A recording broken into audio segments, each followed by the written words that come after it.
하나님의 말씀은 마태복음 17장 1절에서 8절을 우리 함께 또박또박 읽겠습니다. 엿새 후에 예수께서 베드로와 야고보와 그 형제 요한을 데리시고 따로 높은 산에 올라가셨더니 그들 앞에서 번영되사 그 얼굴이 해같이 빛나며 옷이 빛과 같이 휘어졌더라. 그때 모세와 엘리야가 예수와 더불어 말하는 것이 그들에게 보이거늘 베드로가 예수께 여쭈어 이르되 주여 우리가 여기 있는 것이 좋사오니 만일 주께서 원하시면 내가 여기서 초막 셋을 지태 하나는 주님을 위하여 하나는 모세를 위하여 하나는 엘리야를 위하여 하리이다. 말할 때에 호련히 빛난 구름이 그들을 덮으며 구름 속에서 소리가 나서 이르시되 이는 내 사랑하는 아들이요 내 기뻐하는 자니 너희는 그의 말을 들으라 하시는지라. 제자들이 듣고 엎드려 심히 두려워하니 예수께서 나와 그들에게 손을 대시며 이르시되 일어나라 두려워하지 말라 하시니 제자들이 눈을 들고 보매 오직 예수 외에는 아무도 보이지 아니하더라. 아멘.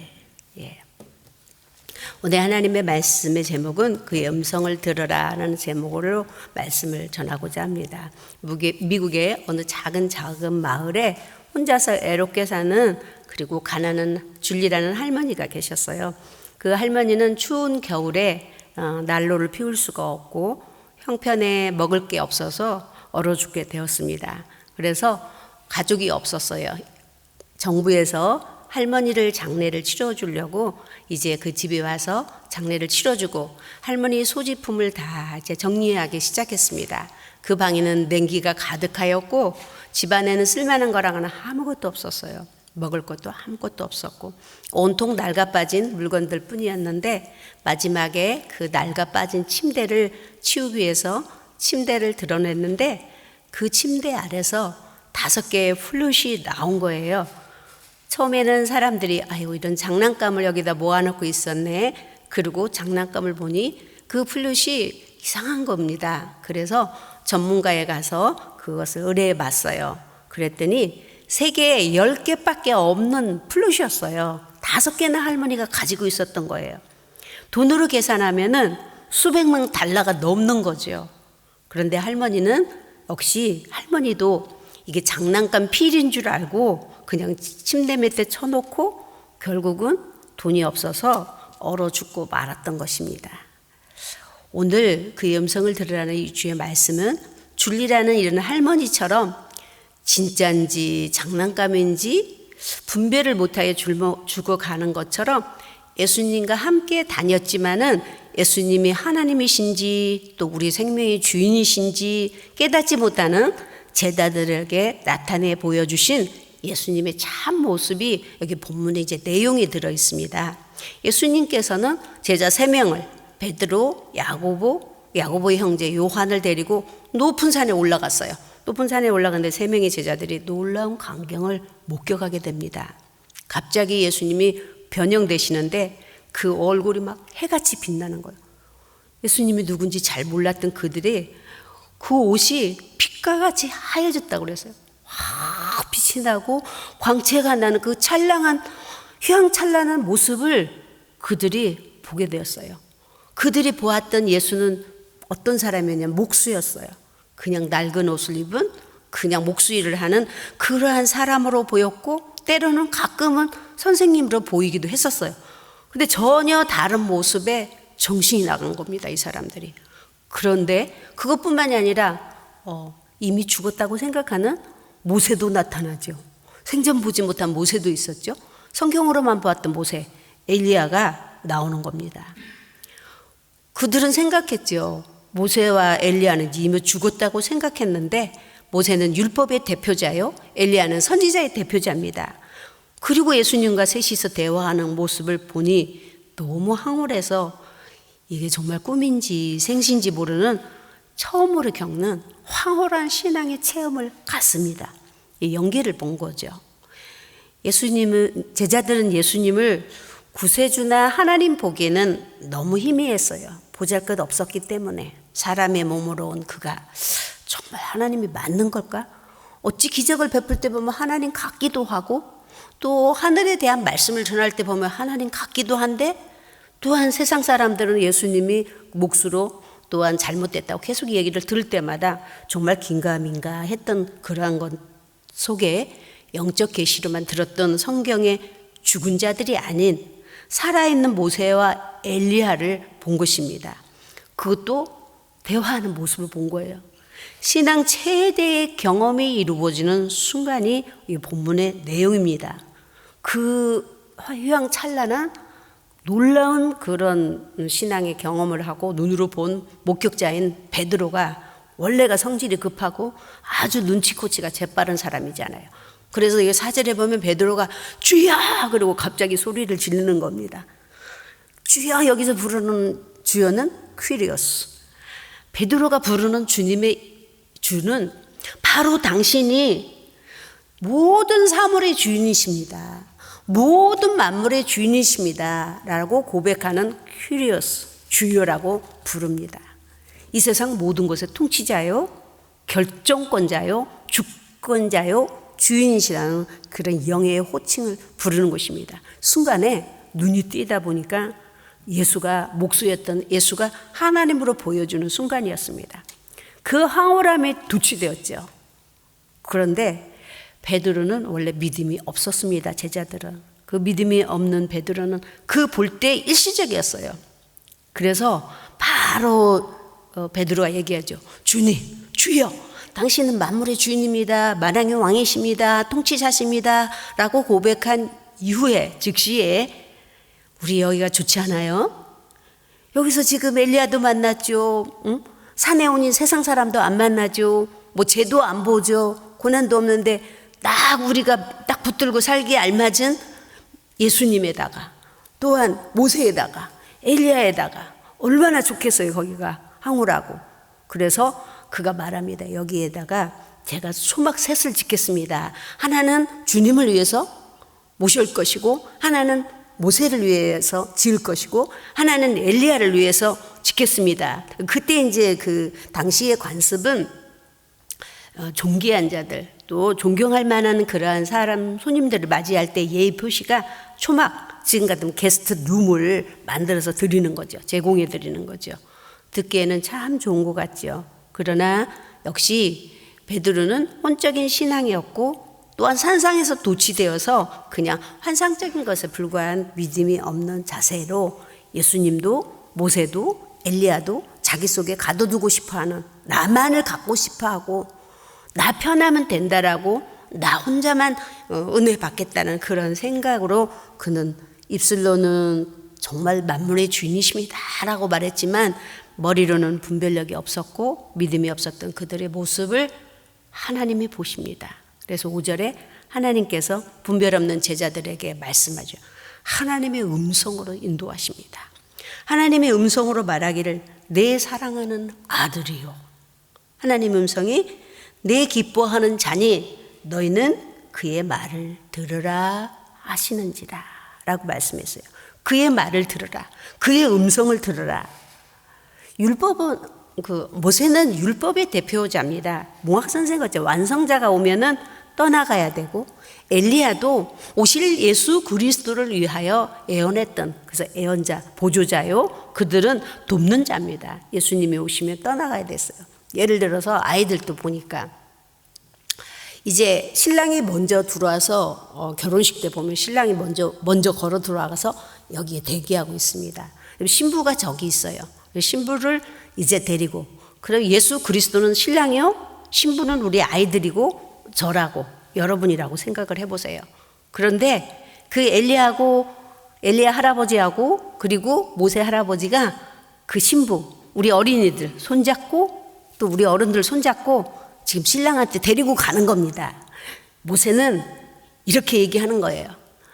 하나님의 법을 지켜야 되고, 그리고 앞으로 오실 예수를 우리가 믿게 되는데, 오시기 전에는 이렇게 하나님이 주신 법을 잘 지키고 오실 때까지 우리가 기다리면서 예수가 메시아가 오실 때까지 이런 법을 지키고 가는 것입니다 라고 계속 얘기해 주는 거예요.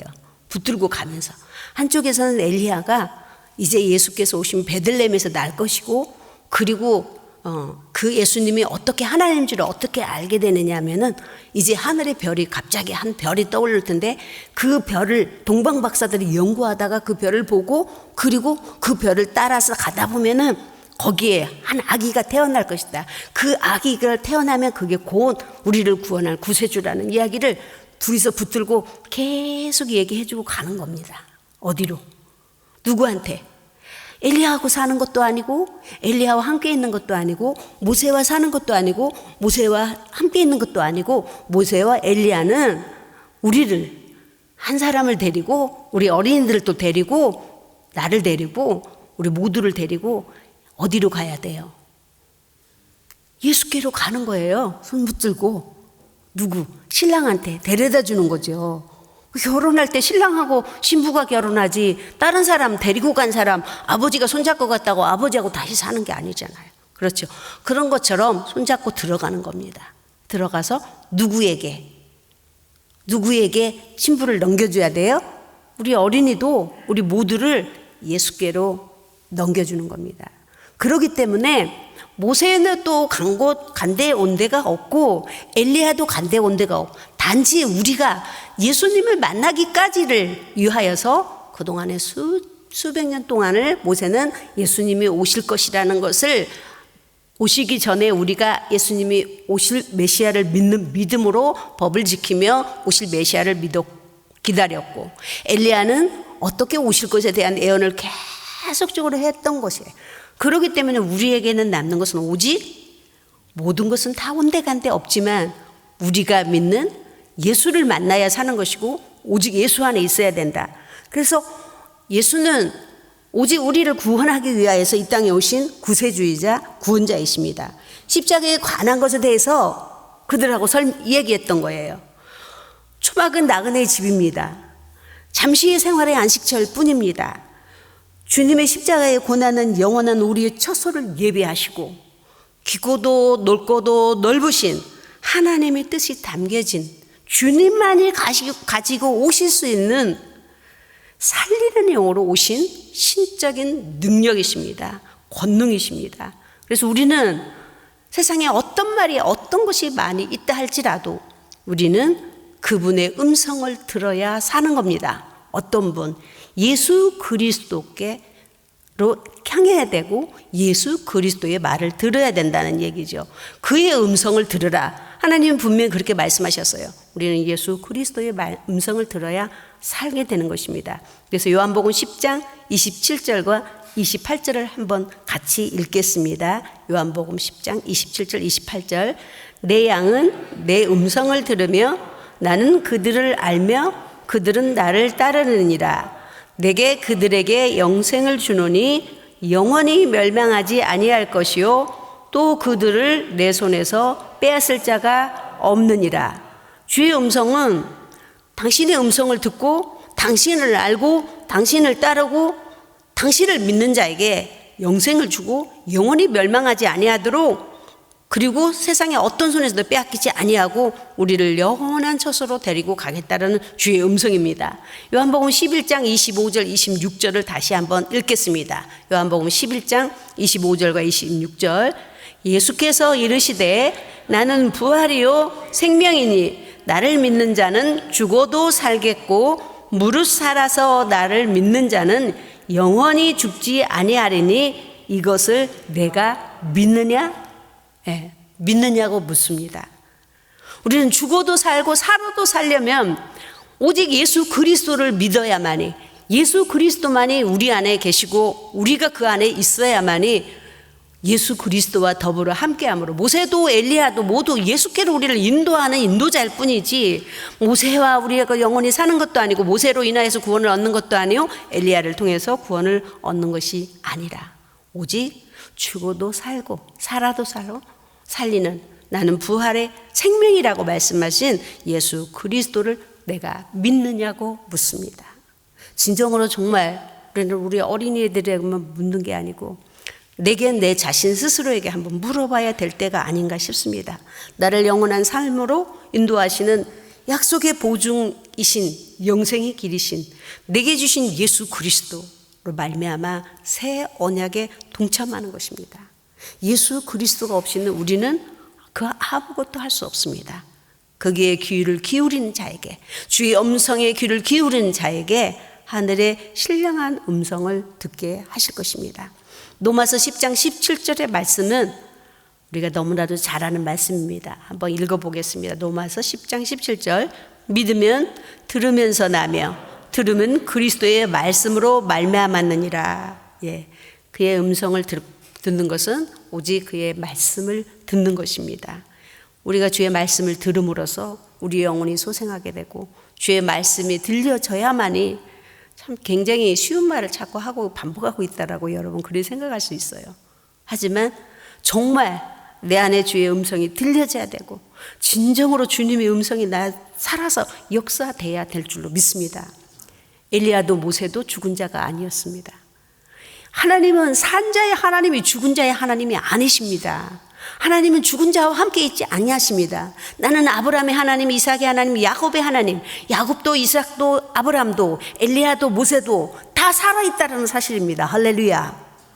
우리도 살아있는 것입니다. 예수 그리스도가 있을 때, 우리는 예수 그리스도와 함께 할 때 우리는 살아있는 겁니다. 지금 살아있는 동안에 우리는 하나님의 말씀이 늘 내 음성에 내 귀에 들려지고 이 어려울 때일수록 더 주님께 가까이 나가야 될 줄로 믿습니다. 두 번째 주의 음성이 들려옵니다. 하나님의 음성을 듣고 여기서 5절에 보니까 하나님의 음성이 들렸잖아요. 크고 우렁차게 내 사랑하는 아들이요 내 기뻐하는 자니 너희는 그의 말을 들으라 하시는지라. 그 음성을 듣고 나서 제자들이 너무 두려웠습니다. 정말 하나님의 음성을 들은 거예요. 그 임재 앞에 엎드려진 죄인들, 그 임재 앞에 우리가 정말 어떻게 해야 될지 모르는 우리들에게 주님이 7절에 말씀하십니다. 예수께서 나와 그들에게 손을 대시며 이르시되 일어나라 두려워하지 말라. 할렐루야. 주님의 두 번째 음성은, 첫 번째 음성은 내 음성을 듣는 자마다 나를 알고 믿는 자마다 따르는 자마다 나는 한 사람도 세상에 놓지 아니하고 데리고 갈 거다. 나는 죽어도 살고 살아도 나를 믿는 자는 살아도 살고 죽어도 산다라고 하나님은 산자의 하나님이라는 그런 음성으로 말씀하시고, 두 번째 음성은 우리에게 뭘 하고 말씀하십니까? 일어나라 두려워하지 말라. 할렐루야. 우리를 위해서 죄인 대신 나를 위해서 오신 그 부드러운 음성이 우리에게 들려주는 오늘의 이 시간이 되시기를 예수를 축원합니다. 이 시간뿐만이 아니라 정말로 주님께서 나에게 주시는 음성을 매일마다 시간마다 순간마다 얘야 일어나라 두려워하지 말라. 너는 살아도 살고 죽어도 산다 라는 주님의 음성이 세상 공포에 시달리고 현실에 두려워한 우리에게 주님은 끊임없이 말씀하고 계시는 줄을 믿으시기를 예수는 축원합니다. 2차 전쟁 때 언젠가 제가 한번 말씀드렸나요? 전쟁 때에 사망한 군인보다도 가족이 훨씬 많이 죽었다는 통계가 나와 있습니다. 왜 그랬을까요? 전쟁터에서 싸우는 군인이 많이 죽어야 되잖아요. 그런데 이 군인보다도 늘 두려워 떨었던 가족들이 더 많이 죽었다는 사실입니다. 두려움이, 그 공포가 사람을 그만큼 시달리게 하는 것이고 죽게 만드는, 우리를 말리는 겁니다. 스트레스병이라는 게 그런 거잖아요. 두려움, 공포, 뭔가에. 전에도 말씀드린 것처럼 그 연구가들이 쥐를 100마리를 상자 안에 넣고 제일 좋은 음식으로 제대로 좋은 환경으로 제대로 평안하게 설치를 했어요. 그래서 100마리 쥐들이 그냥 마음껏 뛰어놀면 마음껏 먹고 막 즐겁게 큰 박스에 만들었어요. 그런데 그 상자 위에는 고양이 한 마리를 딱 올려놓은 겁니다. 근데 고양이가 야옹야옹 하고 위에 상자를 왔다 갔다 해요. 하지만 고양이는 상자 안에 절대로 들어갈 수 없습니다. 안전장치를 해놓았거든요. 쥐 한 마리도 못 잡게. 그리고 열흘 후에 쥐들을 다 꺼냈어요. 그리고 이제 배를 갈라서 해부를 했는데 쥐들이 모두 다 병들은 거예요. 심장병, 위장병, 암, 우울증, 스트레스병이 들은 거예요. 그래서 그거를 연구해 보니까 아무리 환경이 좋고 아무리 좋은 음식을 먹어도 인간에게 다가오는 두려움, 그 야옹야옹 소리밖에 들은 게 없거든요. 근데도 야옹야옹 들을 때마다 몸이 움츠려지는 거예요. 쥐들이. 아무리 좋은 음식을 먹어도 이 몸이 굳어지는 겁니다. 그래서 큰 병의 요인이 됐다는 겁니다. 우리 역시 그래도 이만하면 괜찮지라고 해도 늘 두려운 거, 레벨 2로 갔다 3로 갔다, 그래도 뉴질랜드가 제일 낫다고 하는데도 사람의 마음은 어디 그렇습니까? 어른들의 마음은 아이들을 밖에 나가면 그게 걱정이 되고, 또 집안 식구가 어디 나가면 불안하고, 참으로 여러 가지로 우리가 두려워하지 아니할 수 없습니다. 그러나 하나님은 하나님의 음성을 들으러 가십니다. 주의 음성을 들으러 가십니다. 성경은 두려워하지 말라는 것이 365번이나 기록돼서 매일매일, 우리는 매일매일 삶에 공포가 있다라는 거죠. 질병의 공포에 시달리고 있을 수 있다라는 거죠. 세균 하나를 이기지 못하는 게 인간이기 때문에 우리는 이런 바이러스가 없었을 때도 늘 어느 누구가 갑자기 세균 하나 때문에 갑자기 쓰러지고 넘어지고 이겨낼 수 없어서 천하를 다 가짐에도 고칠 수 없었던 것, 또한 보장되지 않는 미래의 우리들의 삶, 기약 없는 지금의 현실, 우리 지금 무엇을 어떻게 해야 될까요? 지금이야말로 누가 아무리 무슨 말을 한다 한들 다 똑같이 겪는 입장에서 누가 나를 위해서 어떻게 해줄 수 있겠습니까? 우리는 지금 이 순간뿐만 아니라 주님 앞에 서는 날까지 일어나라, 두려워하지 말라는 주의 음성을 듣는 자가 되시기를 예수는 축원합니다. 오늘 하나님께서는 분명히 그렇게 말씀했잖아요. 내 사랑하는 아들이라, 내가 기뻐하는 자라, 너희는 그의 말을 들으라. 근데 주님은 그때 뭐라고 그랬어요? 너 뭐라고? 뭐 초막살 씻고 여기서 살자고? 그렇게 말하는 게 아니지. 수가상의 여인을 봐라. 진짜 믿음이 있으면 물동이 내버려 두고 나가서 네가 믿음이 되었으면 복음을 전하고, 와 봐라, 내가 그리스도를 만났다, 이렇게 말해야 되는데 네가 초막셋을 씌어서 나를 너하고만 살자고? 이렇게 채가지 아니하시고 말씀하시기를 두려워하지 말라, 염려하지 말라, 일어나라고 주님은 오늘 말씀해 주고 계십니다. 우리 이사야서 41장 9절에서 10절 그리고 13절을 함께 한번 읽어보겠습니다. 내가 땅끝에서부터 너를 붙들며 땅 모퉁이에서부터 너를 부르고 내게 이르기를 너는 나의 종이라, 내가 너를 택하고 싫어하여 버리지 아니하였다 하노라. 두려워하지 말라, 내가 너와 함께 함이라. 놀라지 말라, 나는 내 하나님이 됨이라. 내가 너를 굳세게 하리라. 참으로 너를 도와주리라. 참으로 나의 의로운 오른손으로 너를 붙들리라. 13절 이는 나 여호와 너희 하나님이 내 오른손을 붙들고 내게 이르기를 두려워하지 말라, 내가 너를 도우리라 할 것이니라. 아멘. 진심으로 내 앞에 내 안에 예수가 보인다면 예수 그리스도로 말미암아서 우리는 두려워하지 아니하고 놀라지 아니하고 사는 것도 죽는 것도 생사화복이 여호와의 손에 있음을 우리가 믿어야 될 줄로 믿습니다. 오늘 우리가 7절에 보면 예수께서 나와 그들에게 손을 대시며 이르시되 일어나라, 두려워하지 말라 하시니 제자들이 8절 눈을 들고 보매 오직 예수 외에는 아무도 보이지 아니하더라. 할렐루야. 우리는 예수 외에는 아무것도 보이지 않아야 됩니다. 우리의 구세주 되시고 우리의 생명의 주인 되시고 나를 살리시고 나를 죽이시는 이도 나를 복주시는 이도 오직 예수 그리스도밖에 없습니다. 지금 내 안에 어느 것보다도 우선이 되는 예수님이 내 안에 계시는지를 우리가 다시 한번 확증해 보는 시간 되시기를 예수님 축원합니다. 마태복음 1장 21절을 한 번 더 보겠습니다. 마태복음 1장 21절 아들을 낳으리니 이름을 예수라 하라. 그는 이가 자기 백성을 그들의 죄에서 구원할 자이심을 하니라. 아멘. 예수는 우리의 구세주 되시고 우리를 죄에서 구원하실 구세주, 우리의 생명의 주인 되신 그분밖에 없습니다. 지금의 우리 이 상황에서 예수 잊어버리고 우리가 정말 예수를 알지 못한다면 우리는 같이 멸망할 수밖에 없는 것입니다. 살아도 사는 게 아닌 것입니다. 오직 아무것도 보이지 아니하고 예수 외에는 아무것도 보이지 않더라. 이 본문에 분명히 우리에게 분명하게 똑똑하게 말씀하고 계세요. 너를 두렵지 아니하게 해주는 예수밖에 아무도, 엘리야도 모세도 온데간데 없었다라고 분명히 말하고 있습니다. 우리가 정녕 두려워할 것은 무엇일까요? 진정으로 우리가 두려워할 것은 내 믿음 없는 것을 두려워하는 시간 되시길 예수를 축원합니다. 내가 믿음에서 떨어질까 두려워해야 돼요.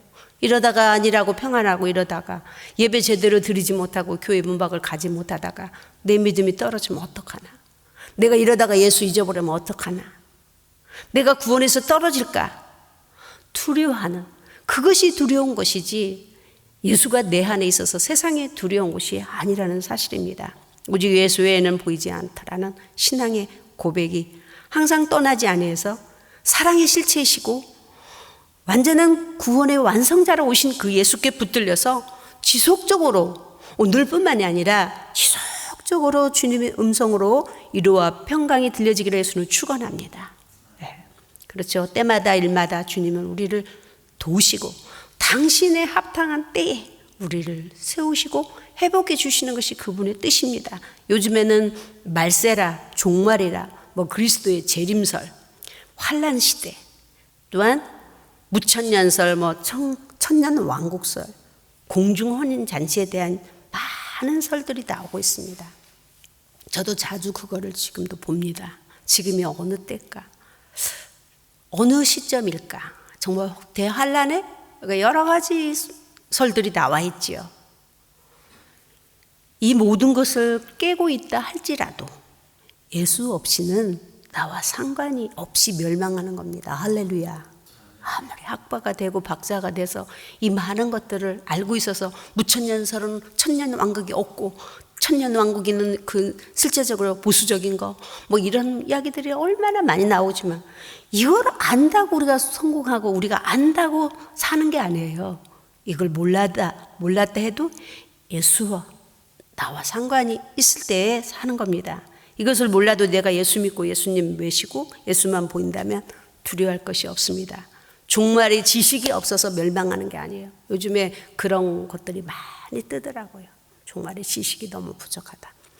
종말의 지식이 없어서 지식을 몰라서 망하는 것이 아니라 예수가 없어서 망하는 겁니다. 할렐루야. 오직 예수께로 우리는 더 가까이, 어느 곳에 어느 비본질에 너무 마음 뺏기지 말고 시간 보내지 마세요. 쓸데없이. 정말 예수께로 내가 한 걸음 더 나가고 대제사장이 된 예수께로 담대히 내가 나갈 때 때마다 일마다 주께서 도우신다고 하신 그 주님을 믿고 그 믿음으로 내 안에 주님이 계신지 다시 한번 확증하시면서 여러분이 예수 안에서 복을 받으시고 은혜를 받으시며 예수 안에서 두려워하지 아니하기를 예수님으로 축원합니다. 기도하겠습니다.